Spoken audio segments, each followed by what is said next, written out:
नमस्ते दोस्तों, सुबह के 3 बज रहे हैं और ये वही समय है जब लोग सपनों की दुनिया में होते हैं। लेकिन हम इस समय को एम लक्ष्मीकांत के साथ आने जा रहे हैं। जी हाँ, ये वही किताब है जिसने लाखों बच्चों के सपनों को साकार किया है। आज की रात हम पॉलिटी को खोलकर पीने वाले हैं और भाई क्या बताऊं, इतना पॉलिटी को बढ़ेंगे कि संविधान खुद बोल उठेगा। तुम्हें मुझे भी जरा पता है। पॉलिटी के इस महासागर में डुबकी लगाने के बाद थोड़ा ब्रेक तो बनता है। चलिए कुछ हल्का फुल्का खाते हैं और फिर थोड़ा मेडिटेशन करते हैं, वरना संविधान के अनुच्छेद रात भर सपने में आते रहेंगे। मेडिटेशन के बाद ब्रेक के बाद जब बारी है कला और संस्कृति की, ये वो हिस्सा है जो हमें भारत के गौरवशाली इतिहास से जोड़ता है। तो दोस्तों, अब हम करेंगे नितिन सिंघानिया की किताब से कला यात्रा की शुरुआत। और हाँ, इसमें आपको सिर्फ मंदिरों का ही नहीं बल्कि उनके नक्काशी के पीछे छुपी कहानियों का भी पता चलेगा। इतने में भी अगर बोर हो जाओ तो खुद से कहिए, यह कला है, इसमें रंग भरने का काम तुम्हारा। दोस्तों, कला और संस्कृति का रसपान करने के अब बारी है शरीर को थोड़ा तराशने की, क्योंकि भाई एक स्वस्थ शरीर में ही स्वस्थ मस्तिष्क का वास होता है। तो चलिए थोड़ा कार्डियो, स्ट्रेंथ ट्रेनिंग और योग करते हैं। और ध्यान रहे, जब आपके शरीर में शक्ति आएगी तो ये मस्तिष्क भी तेज दौड़ेगा। आखिरकार लक्ष्मीकांत और सिंघानिया को उठाने के लिए थोड़ी ताकत भी होनी चाहिए। अब वापस लौटते हैं एम लक्ष्मीकांत के पास। पॉलिटिक्स की इस यात्रा में अब हम गहराई में उतरने वाले हैं। ये वो समय है जब हम संविधान के अनुच्छेदों और उनके पीछे छुपे तर्कों को समझने की कोशिश करेंगे।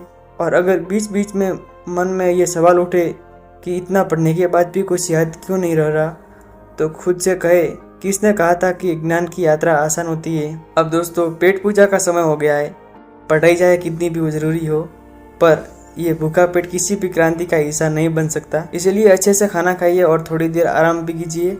आखिरकार पेट भर रहेगा तो दिमाग खाली रहेगा सोचने के लिए। अब पेट पूजा के बाद चलिए थोड़ा कमरे में सफाई करते हैं। क्या हुआ, सफाई से भाग रहे हैं? अरे भाई, अगर कमरे में चारों तरफ किताबें और कपड़े बिखरे रहेंगे तो पढ़ाई कैसे होगी? याद रखो, एक साफ कमरा ही साफ दिमाग का संकेत है। और हाँ, बिस्तर से सही से सेट कर लीजिए, क्योंकि जब रात को सोने का टाइम आएगा तो ये साफ सुथरा बिस्तर ही आपको सुकून भरी नींद देगा। वैसे भी सफाई करते हुए एकदम फील आनी चाहिए जैसे हम युद्ध के मैदान में हैं। झाड़ू का एक बार, धूल का सफाया। अब बारी है हमारी कला यात्रा की दूसरी किस्त की। दोस्तों, इस समय हम और भी गहराई से भारतीय कला और संस्कृति को समझेंगे। और अगर आपको लगता है कि थोड़ा भारी हो रहा है तो याद रखिए, जितनी मेहनत करेंगे उतना ही मजा आएगा। वैसे भी इस तरह की जानकारी सिर्फ परीक्षा में ही नहीं मिलती, बल्कि आपकी जिंदगी को भी खूबसूरत बनाती है। इतनी मेहनत के बाद थोड़ा ब्रेक लेना भी जरूरी है। हल्की फुल्की बुक पढ़िए, पार्क में टहलने जाइए या थोड़ी नींद ले लीजिए। यह ब्रेक आपको फिर से चार्ज कर देगा अगले सेशन के लिए।